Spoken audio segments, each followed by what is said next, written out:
ভিডিওটিতে ক্লিক করার জন্য আপনাদেরকে জানাই অসংখ্য ধন্যবাদ। আপনারা দেখছেন আপনাদের প্রিয় YouTube channel West Bengal DA salary. West বেঙ্গলের ডিএর আপডেট এবং বেতন বৃদ্ধির আপডেট প্রত্যেক দিনের জন্য পাবেন। এর আগের ভিডিওগুলো দেখুন, আপনারা কালকের ভিডিও, পরশুর ভিডিও দেখুন। প্রতিদিনকার যখনই কোনো আর্টিকেল বেরোয় সরকারি কর্মচারীদের নামে, তখনই কিন্তু আপনাদেরকে ভিডিওর মাধ্যমে জানানো হয়। তাই চ্যানেলটিকে সাবস্ক্রাইব করে রাখুন। রাজ্য সরকারি, কেন্দ্রীয় সরকারি কর্মচারী এবং বিভিন্ন রাজ্যের আপডেট পেতে অবশ্যই চ্যানেলটিকে ফলো করে রাখুন পরবর্তী নতুন আপডেট পাওয়ার জন্য। নতুন বছরে বাড়তে পারে ডিএ, দেখতেই পাচ্ছেন এখানে কিন্তু একটা আনুমানিক করে বলা আছে নতুন বছরে বাড়তে পারে ডিএ। কী কারণে এই কথাটা বলেছে চলুন দেখে নেওয়া যাক।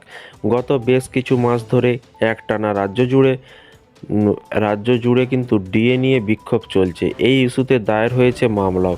যদিও বাংলার সরকার তাদের অনুকূলে এখনও পর্যন্ত কিছু ঘোষণা করেনি।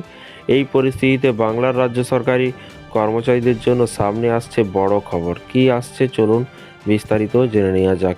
গত কয়েক মাসে কেন্দ্র সরকার থেকে শুরু করে একাধিক রাজ্যের সরকার মহার্ঘ ভাতা বৃদ্ধির ঘোষণা করেছে। কেন্দ্রীয় সরকারি কর্মচারীরা বর্তমানে সপ্তম বেতন কমিশনের অধীনে 53% হারে ডিএ পাচ্ছেন। তবে বাংলার রাজ্য সরকারি কর্মচারীরা কোনো সুখবর কিন্তু এখনও পায়নি। তাদের ডিএ মামলার শুনানি আছে কিন্তু 7 তারিখ, সেই শুনানির জন্যই কিন্তু অপেক্ষা করছে। এবং এরই পাশাপাশি বলা যায় 2023 সালের ডিসেম্বর মাস নাগাদ কিন্তু ডিএ বৃদ্ধির সুখবর দিয়েছে মুখ্যমন্ত্রী মমতা বন্দ্যোপাধ্যায়। সেই কারণে অনেকের অনুমান এবারও হয়তো তেমনটাই হতে পারে, কিংবা জানুয়ারি মাসেই সুখবর দিতে পারে সরকার। নতুন বছরের শুরুতেই মহার্ঘ ভাতা বাড়ানো হতে পারে বলে কিন্তু মনে করছে। নতুন বছরের শুরুতেই কিন্তু মহার্ঘ ভাতা বাড়ানো হতে পারে বলে কিন্তু মনে করা হচ্ছে। তো ফ্রেন্ডস, দেখা যাক কবে কী ঘোষণা আসে এবং ডিএ মামলার শুনানিটি হলেই কিন্তু বোঝা যাবে।